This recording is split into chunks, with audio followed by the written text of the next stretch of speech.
Good afternoon, everyone.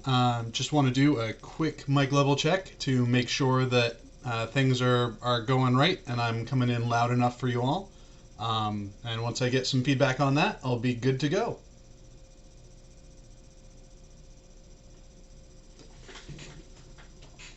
All right, loud and clear. All right. So, hello everyone. My name is Matt Elliott. I go by Scenario on the message boards, and I'm a senior world designer on Lord of the Rings Online. Welcome to a casual stroll through Middle Earth. Those of you that have been here before know what this is all about, but for those that are new, I spend a little bit of time driving through the landscape of Lord of the Rings Online with you all and kind of give you some behind the scenes of different regions. Every area we've been to so far has been voted on by the community. Right now, Enedwaith is the region that we're going to be running through. It seemed like Enedwaith was pretty much what was going to happen. By looking at the votes, it far and away won, and I know people were wanting Trollshaws so badly. In preparation for this, I not only have one but two drinks. I've got my ginger ale and my water, so if you happen to see me not have something to drink in a while, please let me know so I can pause and hydrate. And one other thing, just to kind of add in a little bit of disclaimer, as usual, this is a world design and level design focused stream, so I'm not going to be talking about anything that has to do with game systems or class balance, legendary items, PvP, any of that stuff, because it falls outside of my purview. So this is going to be purely talking about the landscape that we're running around in, and I'm happy to answer any questions that you have about the areas that I'm running around in, or if you just have general world building questions, I'm happy to talk to those a little bit as well. So here we are today. We're starting out in the very, very south of Eregion. One of the streams a little bit ago, we went through Eregion and kind of came right up against the boundary, and now we're getting into Enedwaith. Enedwaith is actually one of the few regions that I haven't really done much work in. By and large, because when this was being made, I was working on the Riders of Rohan landscape. I know the region has gone through a couple of revamps. When this was originally built, it was the designers that created the terrain textures and whatnot were trying to go for a little bit more of a painted look to the landscape, and compared to the rest of the world, it didn't really quite fit in along with everything else. So the more painterly look of the terrain just wasn't really matching. And I know that we had gone in and kind of revamped the terrain textures that were being used there. We did another pass too to go in and clean up some of the frill files so that the grass looked better. If there's one thing though that I have to say stands out to me so much in this region, it's the sky. I think this is easily one of the most striking skies that we have in the game. It feels bright and just almost, how you go outside on a sunny day and you don't put your sunglasses on fast enough and you just kind of get hit in the face by the day. That's kind of what it feels like stepping into Enedwaith. It's just this open, rugged landscape, and the sky is so big that it just you aren't prepared for it. I know other regions like Rohan and whatnot, which were built to be more open plains, have that sort of big sky feel, but I feel like Enedwaith was really the first real big sky feel place I think that we'd done before. So as we go up through, we'll look at some of the comments while I make my way to the first quest hub in the area. Soft Snake GR says, we'd like more areas like Enedwaith, which are vast and empty. We love them. There's certainly some value to that, and having things spaced out a little bit more, things feel a little bit more desolate. I think part of the challenge as we told the story and heading further and further south was we were getting into more and more civilized or urban regions of the game, which puts us further and further away from kind of rugged wilderness. And I think Enedwaith is kind of Enedwaith and Dunland are both kind of the, last vestiges of that before we really got into the, march to Gondor. And actually, there are a few things here in Enedwaith that I think we had done particularly because, we weren't necessarily sure if there were certain tropes that we were going to be able to hit. So we wanted to make sure that we hit those here before we started getting into the, Rohan Gondor train. Was Enedwaith the first we saw of Gondorian assets being used? I think specifically of the Gondorian assets, yes. A lot of the Gondorian assets have their origins in the Anuminos set. A lot of that was very heavily inspired, taking influence from what we built in Anuminos and trying to grow that set while also giving it a little bit more of its own specific character. I love these elf ruins here. They've got just like, they feel so sad. Not like sad in a bad way, but like sad, forlorn, like, we leverage them pretty heavily in Eregion, and this is kind of like the swan song, the like send off for these ruins before moving into something a little bit more, farmland. Ionar asks, I've always wondered if the wind is loud enough in the Windfells. Isn't this environment SFX for that area slightly over the top? It might be. I actually ran through here. I run through here a few times in preparations for this just to try to like orient myself, and I've been meaning to come back in here on my live characters to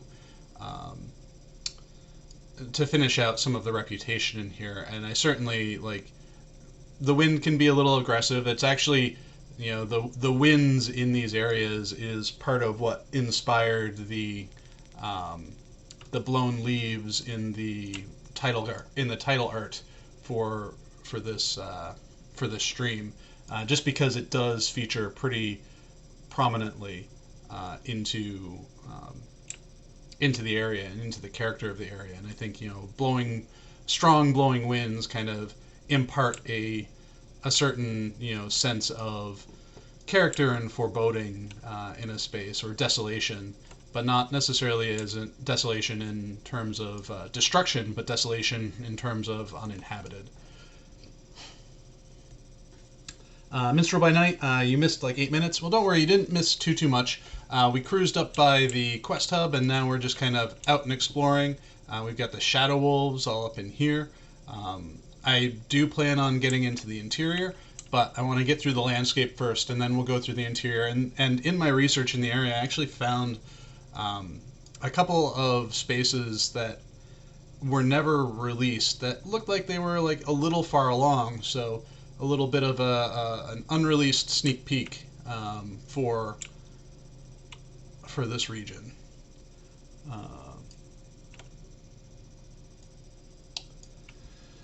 We'll pause right here and enjoy this view, and I'll get through some more questions. So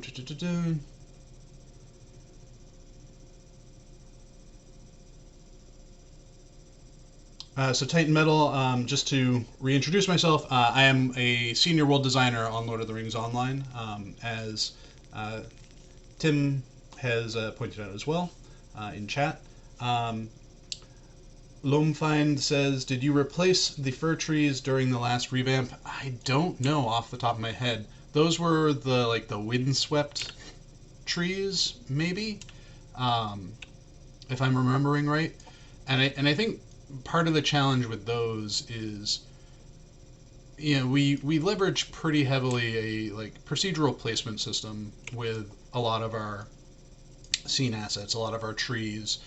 So we make sure that when an asset is very heavily set up to really work in one direction and only one direction, it doesn't work great in a scene file because you lose some of the power that the scene system has.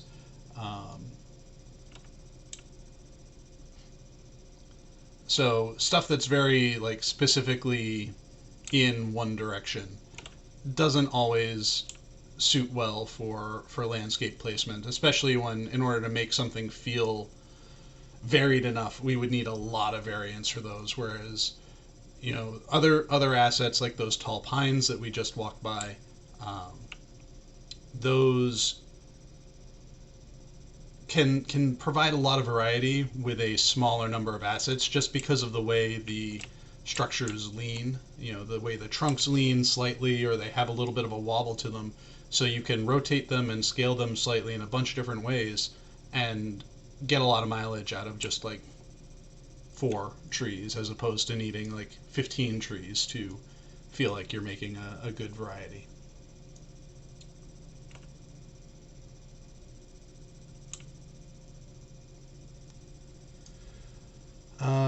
Just like Great River, Enedwaith feels like a preview of their upcoming expansions. So I'm not sure what you mean by that, Soft Snake. If you mean in terms of like we were playing with ways to develop the landscape to prepare ourselves for going into Rohan. And there's certainly aspects of that. I think Rohan was kind of its own beast, and had its own very like distinct needs that we had to think about in a way that we hadn't really applied to other regions before. And I don't think that Enedwaith was specifically a test run for that, in the same way that the glacial caves in Foreshell was a test run for Moria.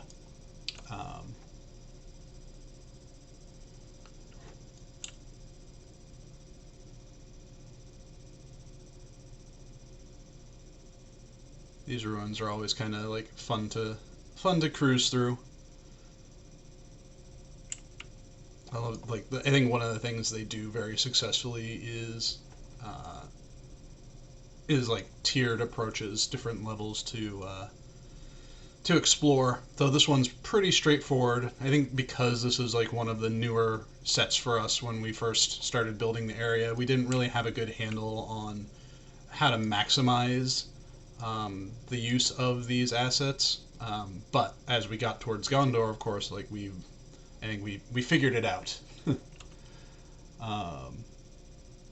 So Titan asks if I have information if there's someone working with the game engine to improve it. So there was a question about this on the message boards, kind of similar to this on the message boards not too long ago as well. I think we're always looking for things we can do to improve the graphics engine.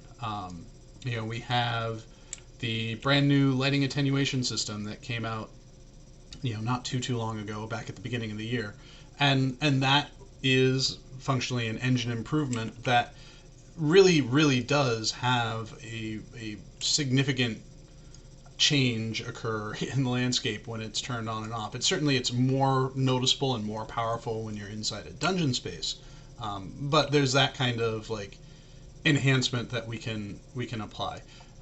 There are other things that are in the works right now. We have, our artists are currently like working on some new shader stuff that will let us do some more interesting environmental and effects work.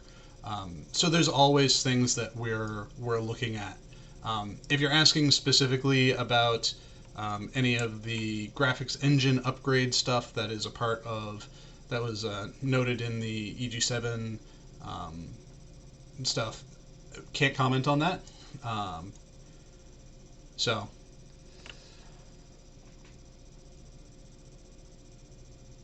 all right, so Tim Bolton asks, with this being an area you didn't work on as much, was there anything that stood out to you, like you would wish I had done that moment? I think I was focused and heads down enough on Rohan that the things that were built in this area weren't something that I was really paying much attention to, because I had my own set of deadlines. If there's anything that I'd say I'd want to change about the region, I would say Nars Peak and the accessibility of Nars Peak especially with the amount of time content sends you back and forth there, is probably the like biggest thing that I would change in the region. And we'll get over to take a look at Nars Peak soon enough. But I'd say that's up there because it is like very remote, very far and out of the way, but we do go back there a lot. There is a lot of back and forth between Nars Peak and and here at Lanok, or Lanuk. I'm sure I pronounced it wrong both times. So there's a lot of time you're spent traveling back and forth, and Nars Peak is just, it's often maybe even just for like an NPC talk, and it feels like it's a long time. So I think I'd try to find ways to better mitigate travel, even potentially having a stable master route back and forth.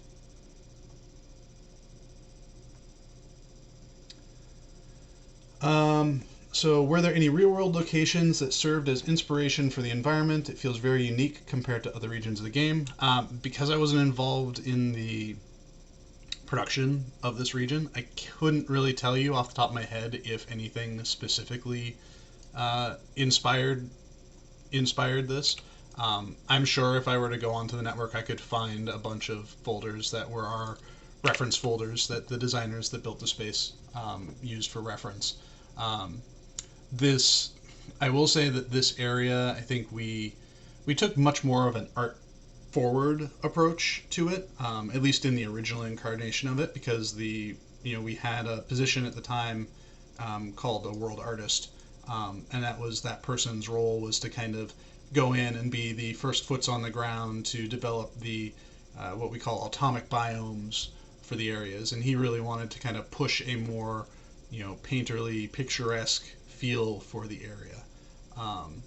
I think in terms of the landforms that we came up with and the vegetation and rock forms, I think that was great.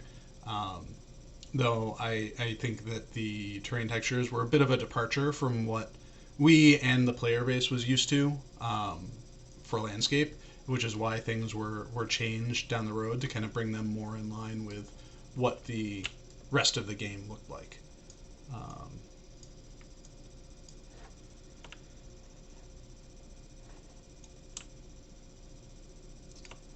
So Squirrel asks, where does the Northwest Gate go to? So that is, as has been also noted by Tim Bolton, that it heads towards Bree but before Tharbad. So that's the Great East Road. The Great East Road runs from Fornost all the way down, down south through to Isengard, and the Greenway, not the Great East Road, the Greenway.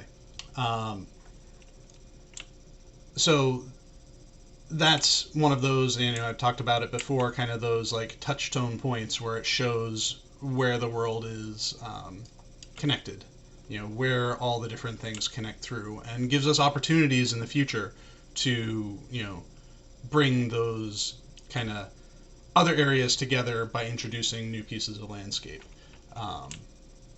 We don't have any specific plans to do that right now with sections of Minhiriath, but it's something that is on our minds as we look at places and ways to grow and fill out the world. We kind of stop and think like, okay, where can we grow the world? Where can we provide these connections?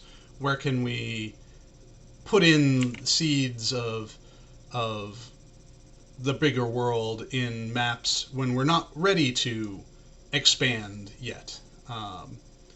Things like we have added connections between the Misty Mountains and the Vales of Anduin, for example. And we have a bunch of people from Endang's stream joining in as well. Hope the interview with Reninian was awesome. It sounded like there were a lot of tough questions here. Hopefully not as many tough questions there. Hopefully not as many tough questions here.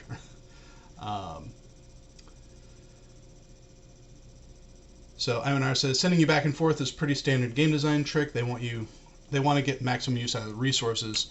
I certainly can understand that to an extent.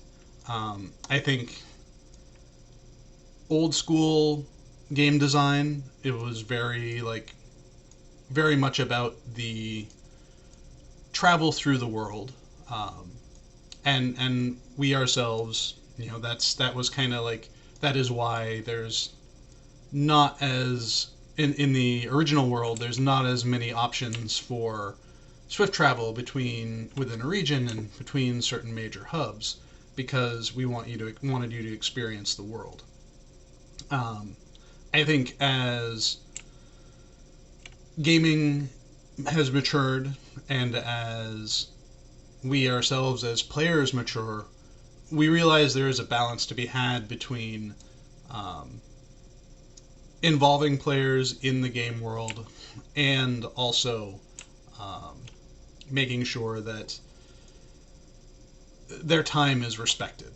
Um, so that's like the balancing act that we have to do as we go through all of this stuff. Is we want to make sure that we do hold on to some of those game concepts, but we also want to be respectful of the time that you are putting into playing the game. And if we kind of force you to retread too much, then the game stops being kind of fun and just becomes, oh, I have to run through this space again. I have to run up these peaks again, that kind of thing.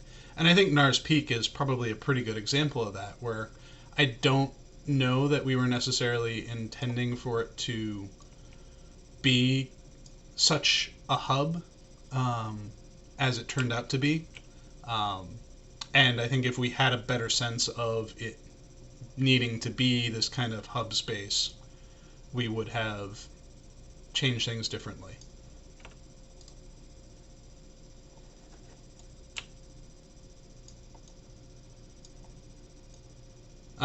We did put down things like, the summoning, the mustering flag at the top here, but I think at that point too there was a greater emphasis on the game as a group content game, which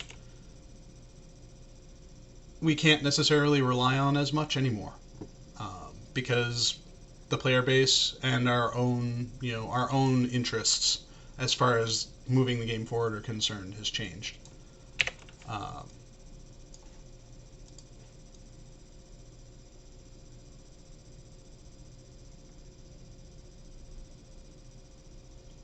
all right. But it does give you a great view of the valley and the mountains. So we'll work our way up and around here and take a brief pause so I can have a drink and answer a couple more questions.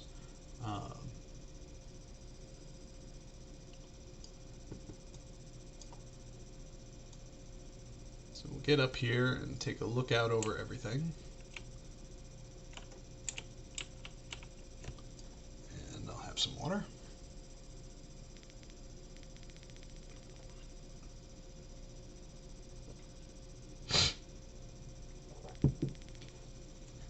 All right, let's see. So what kind of input is there in the buildings and garb for this region? So I think particularly for the regional peoples of Enedwaith, I think some of that was informed by things we had done previously. Things that we had done, let's see, will it let me in? Things we had done in, like, Eregion, for example. We had started building the Dunlending cultural set as part of Eregion, which helped inform, at least to some degree, the costuming. We certainly were positioning Dunlendings as more foes than friendly peoples. So when it came time to figure out the friendly cultures for the area, trying to take reference from what we had built, but also give them a little bit more of their own feel. Like, there are aspects of the structures in the area that feel to me kind of like very nomadic, particularly like high plains nomads kind of structures. They are not particularly grand. They're not opulent. I think they work in a very utilitarian way. They do their job. That's what they're built for. They're there to provide shelter.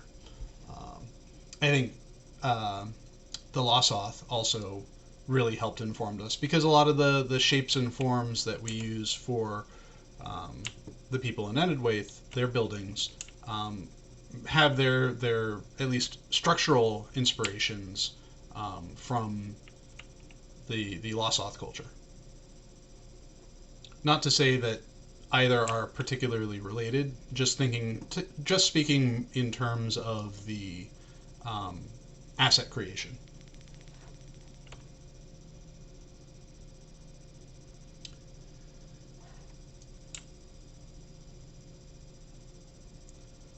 So another comment regarding the remoteness of Nars Peak, for example, Ivanar says, it's supposed to be remote. A stable master makes it local to all of Enedwaith. Probably a simple goat ride at the base of the trail once you got up. There would be a good way to make it less tedious to visit. Certainly, there's one of the things that always kind of bugs me a little bit is when we do have those like one-off goat stables that, and we do this in Rivendell too. There's a horse, a standalone horse that takes you out to a random campsite in the High Moor. Don't try this at home, kids. You'll end up at a defeat circle. So one of the things that always kind of bugs me about those is they're kind of travel system, but they're not really integrated with everything. And that's why like I've recently tried to put things like some of the festival destinations onto certain stable masters and then they only show up when certain events are active. And I'd kind of like to do some more of that sort of thing for those like one-off goats or the one-off stable stuff for quest purposes, just to help there be a little bit more consistency between how things work. Because right now they're just kind of like two separate things, and one's a teleport and one's a stable system, and while they do the job, they feel like they should be part of the same thing.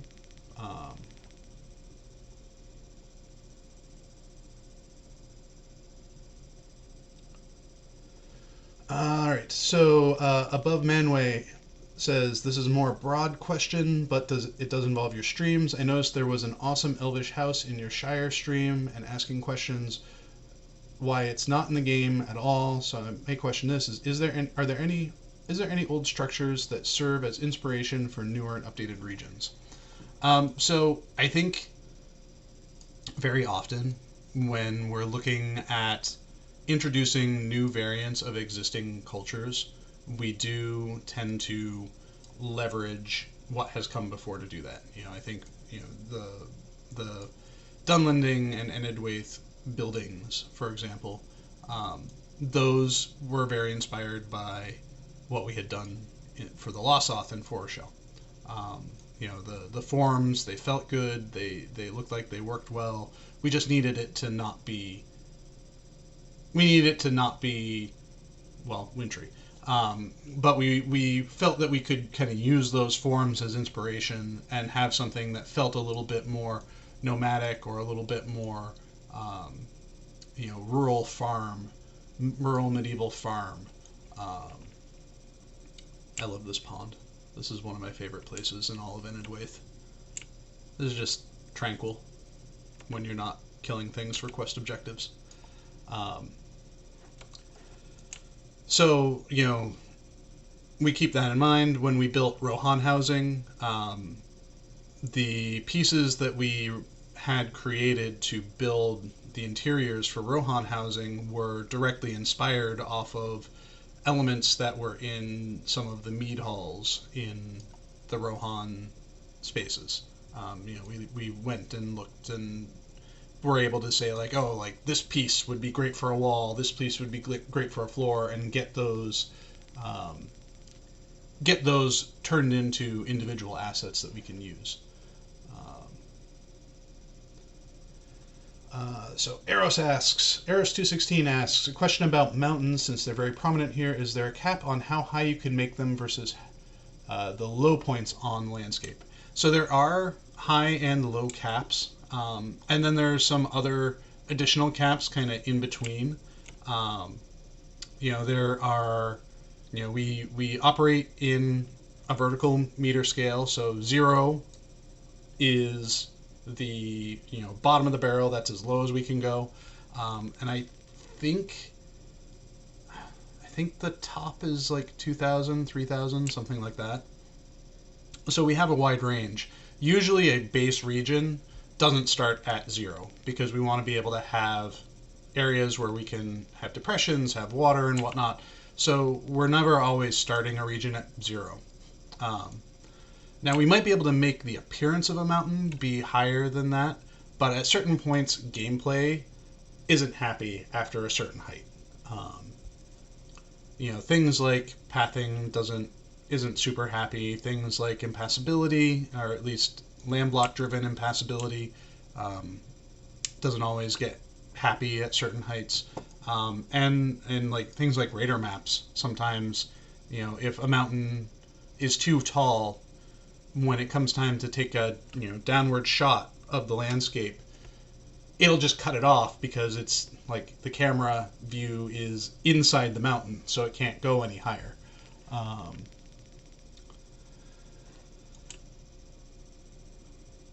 right. Soft Snake asks, will you ever put mist effects that are being used in the Vales of Anduin on Enedwaith's Misty Mountainside? It's certainly something that, once we got those cloud assets, we were just like, oh, there are so many places that we could put these. I think we were even talking about, starting at the Misty Mountains and working our way up north and up and down, north and south, to get those all added in.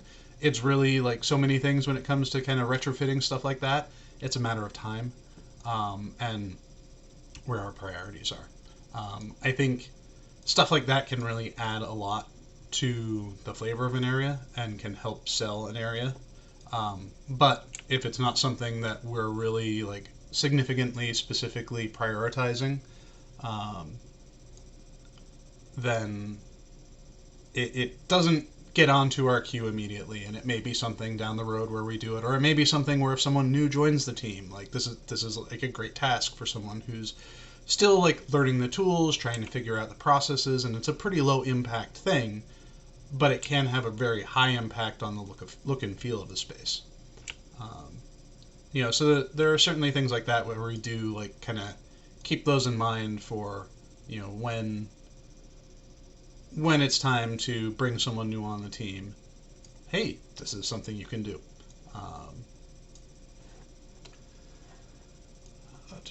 I would love to walk the entire Greenway from Fornos to Gondor if the area south of were to open up. I think, much like my desire to eventually do the Tower Hills so that Erdluin and the Shire can be connected, I think the Greenway is another thing where we all have just kind of a wistful wish for that to happen at some point, but don't have any specific plans for it to happen. And a lot of that's just because we have our ideas and the path that we want to follow, the road we want to follow to do our future updates, and that may end up being more of a like, this is our side trip kind of stuff. Someone has a little bit of extra time here and there and they pick away at it, and then we have something like the Wildwood, if something like that were to ever happen.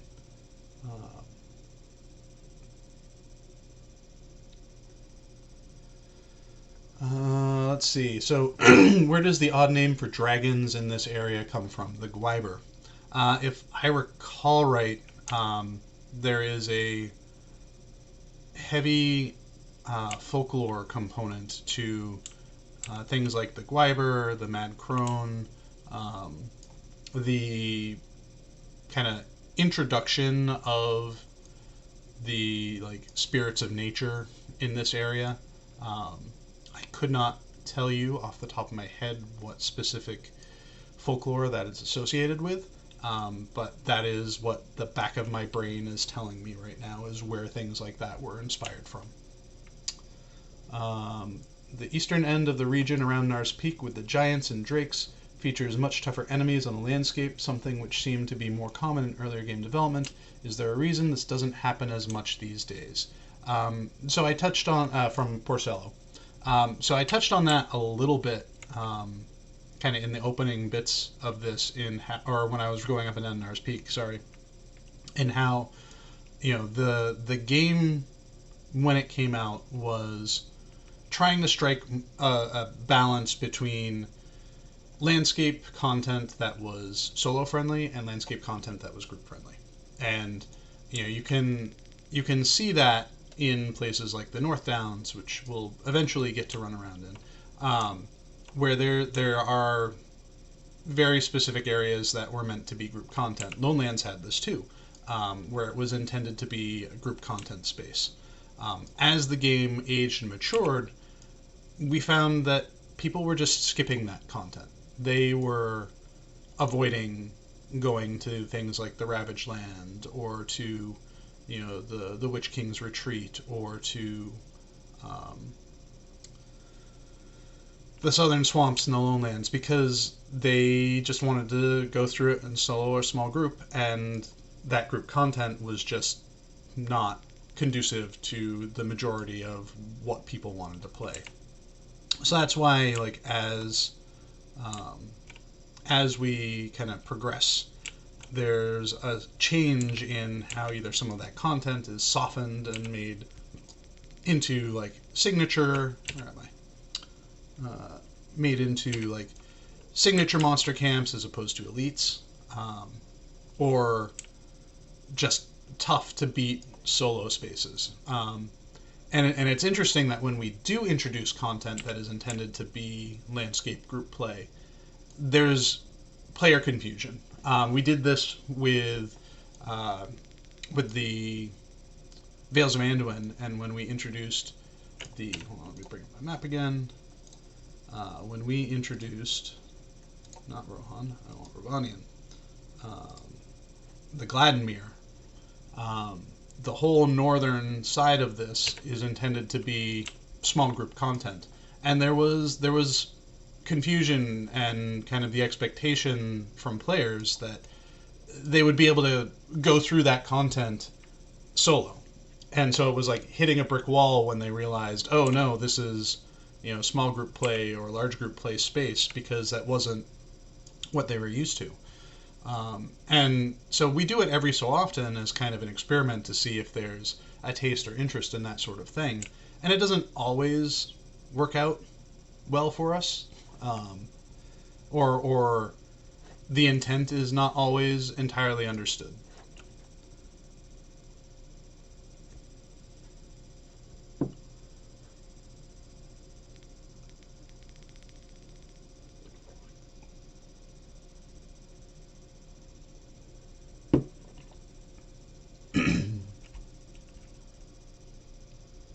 There's a rabbit cave in Enedwaith. Didn't know about that one. More interested in the Hobbit village. Well, we're working our way up there. First we've got our Boogans, our evil hobbits, effectively. Probably more goblin-y than hobbity, but that is kind of their intent. We had some Boogans way back in Evendim, and they kind of made their reappearance here. Let's go down. Boom.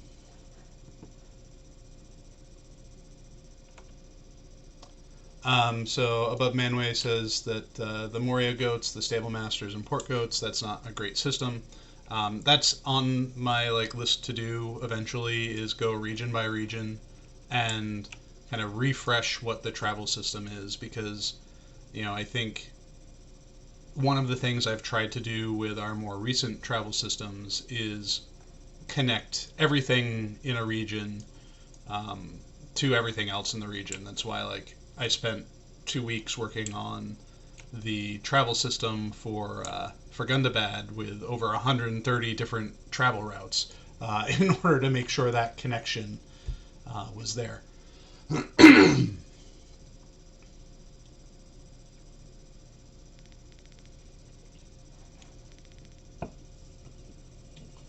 right, we're going to take a quick pause here so I can catch up on questions.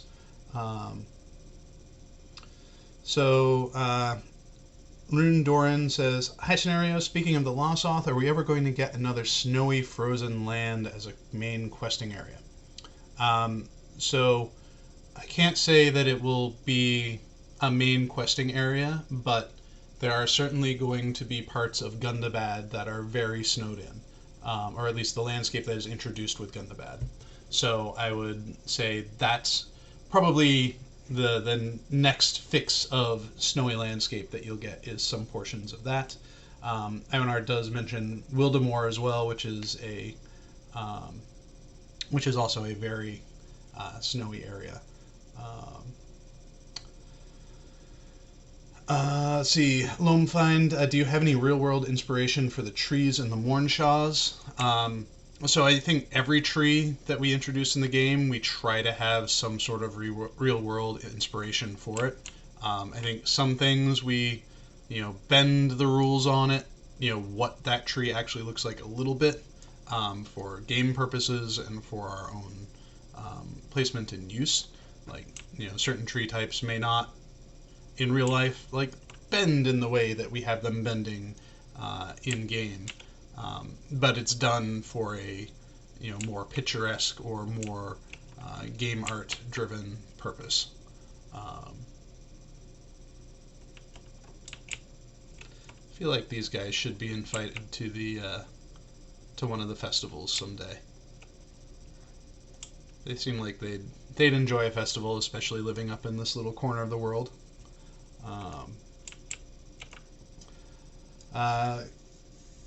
Glisten Miss asked, another wish to be able to float the entire length of the Anduin from its source to Belfalas. And that is, I think, something that we would love to do as well. There are a couple of points where waterfalls might be a little problematic on that front, but I think if we were to ever add some sort of boating system, I think that's one of the things that we would want to really wholeheartedly support as part of that system. I'm interested in building travel networks for the I'm interested in building travel networks. Using that has no effects. I don't have the right quest state. Building travel systems along rivers, sort of like I had done on the Brandywine for Anduin, as I have time to do it. But I also think too that one of the things to keep in mind is how much more time are we going to be Anduin focused, and where we'll be going next.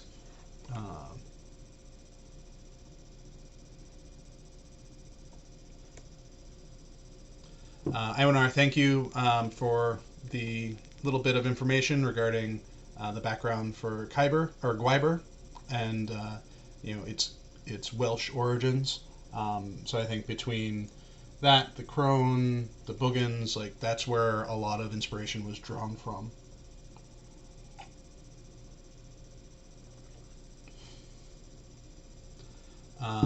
Enedwaith always felt, so above Manway, Enedwaith always felt like a introduction to the Dunlending story that took place in the Rise of Isengard expansion, and Great River did with East Rohan, just regions like this sort stopped with Wildemore in 2013. Any chance of it happening again? Small update introduces or serves as an interlude to an upcoming larger update or expansion. Well, I mean, I would say that's kind of what's happening now. We've since update 23 been working our way towards the culmination of the Gundabad storyline and the Vales of Anduin storylines.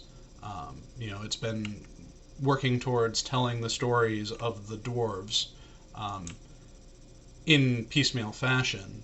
I think you learn a little bit more in the Vales Vanduin about what's going on with the dwarves, and then we go into the Wells of Langflood and into Misthallow, and you learn a little bit more. Then you go to Elderslade, and you're hit with a lot of information about the dwarves.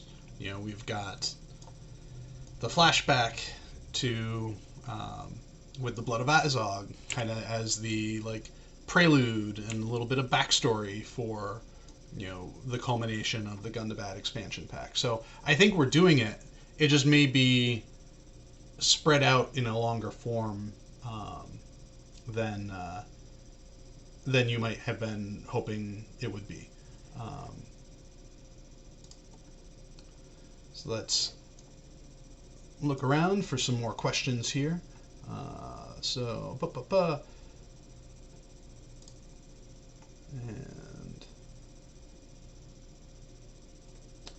how many should that be used for?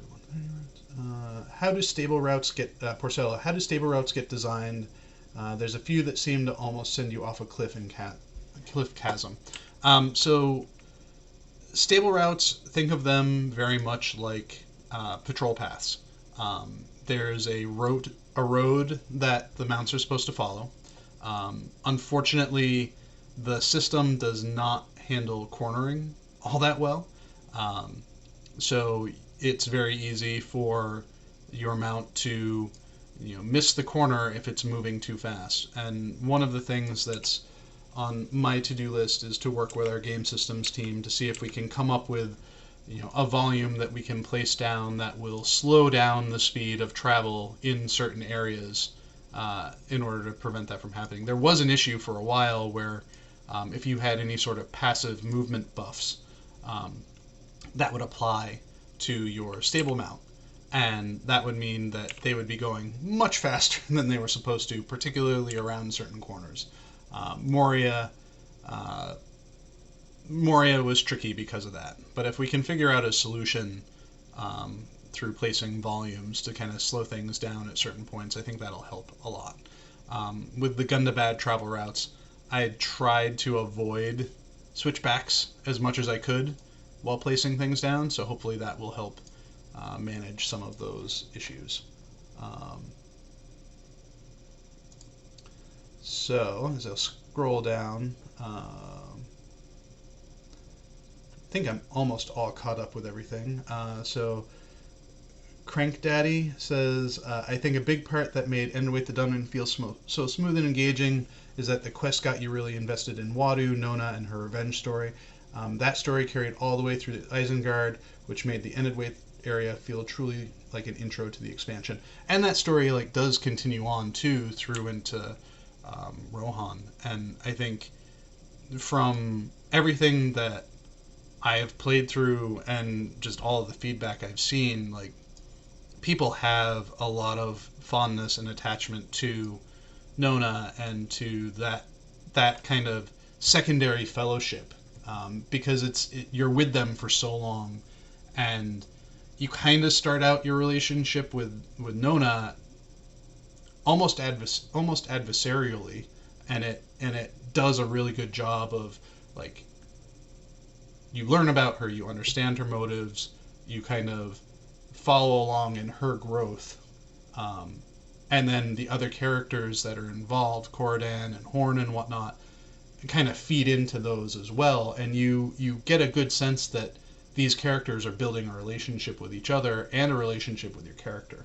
And I think that's where the benefit of having unique characters to tell our stories in really pays off, because it feels to me like it's a little bit easier to do that with characters that we're creating whole cloth, as opposed to trying to weave our relationships into existing characters like the members of the Fellowship, because they've already got their friends, their connections, their stories, whereas these are new characters that we can build around the player and build around themselves.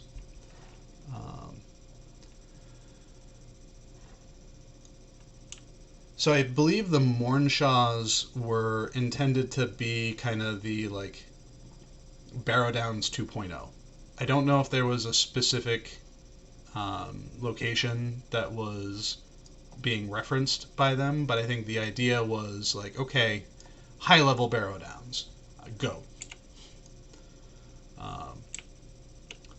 All right, so we kind of like zipped around the Mornshaws.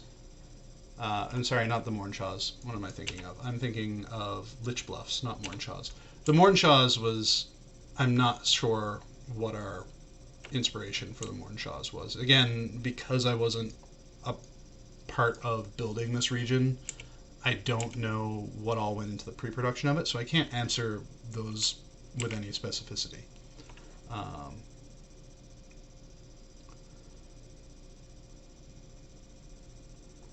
All right, so we've gone through the region. The Mornshaws is kind of our last stop on the landscape, but I've got a ton of places, interiors, to go check out as well. Not much time to do it. I actually have a meeting very shortly to get to, so I'm not going to be able to run over too much here. But we'll pop around some of the interiors that are associated with this space.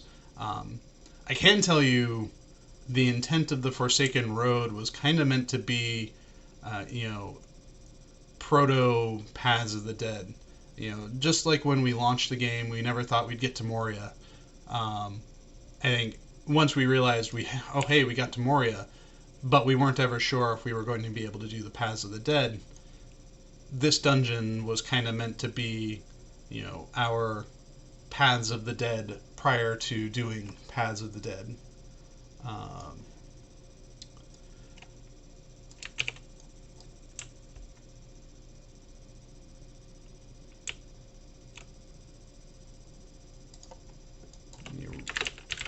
Speed myself up a little bit while we're going through these spaces.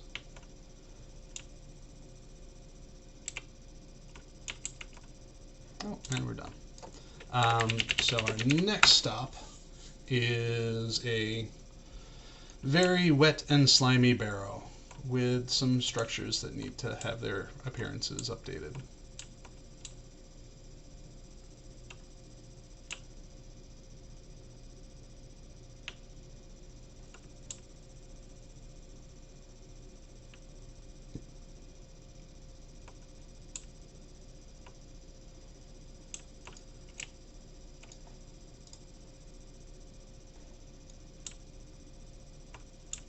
I believe some of these assets are supposed to be muddy. I could be wrong.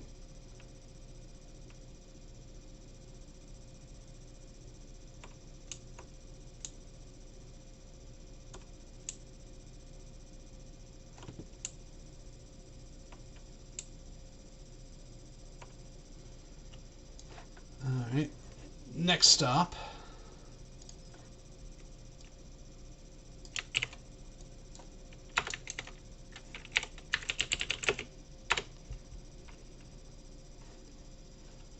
So I'm sure a lot of these places are familiar to people that have played through, and in the interest of time, I hope you'll forgive me if I skip the spaces you do know and go to spaces that you may not be familiar with or may not have seen or probably haven't seen, because they are unreleased places.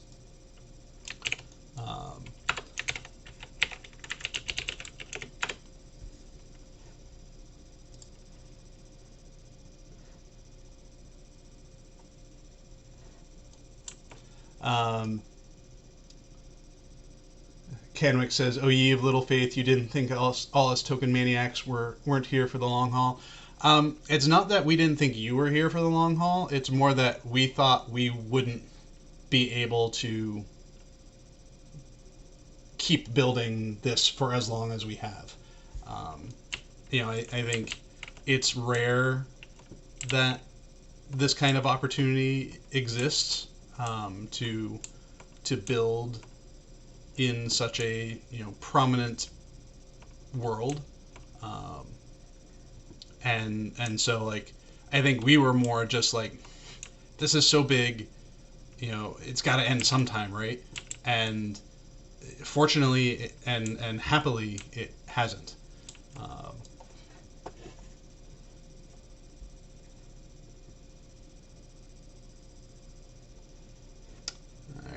Let's see, so this is an unfinished one. Not super exciting, but then we've got this, which is a little bit more moody and atmospheric. Can't say exactly what these spaces were originally meant for. I mean, this is supposed to have been a spider cave of some sort, and there's this really sweet view out here, which just looks creepy. But I have zero clue what this was originally meant to be for.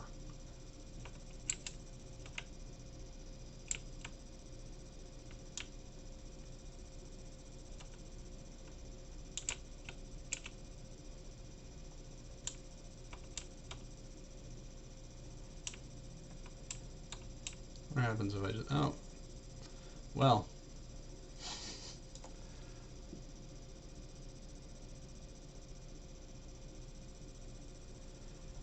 Let's see. So, Ivanar says, when we see that now entering unexplored territory message, it means getting forced to retreat back to Archit. Yep. I have special abilities that help me override it. So the last spot to check out, and this is something that someone had mentioned on the message boards, there's a section of landscape near Enedwaith that is semi-finished. My understanding of this area, or my memory of this area, serves. After we had completed Eregion and we're starting to work on Moria. One of our designers just wanted to flex a little bit and wanted an opportunity to kind of do just like an extra little side area. That was going to be an extension of Eregion, possibly the start of Dunland. But as so he built out a lot of, a little landscape space up here, decorated it. I think I was running around up here and I even found a couple of monsters placed up here. So he had built out this space and built out some dungeons to go with it too. But unfortunately, when we started planning out what we were going to do next, Enedwaith was looking was kind of where we were thinking we would go. And because Enedwaith was where we were going to go, and unfortunately his little test space was sort of like in the way,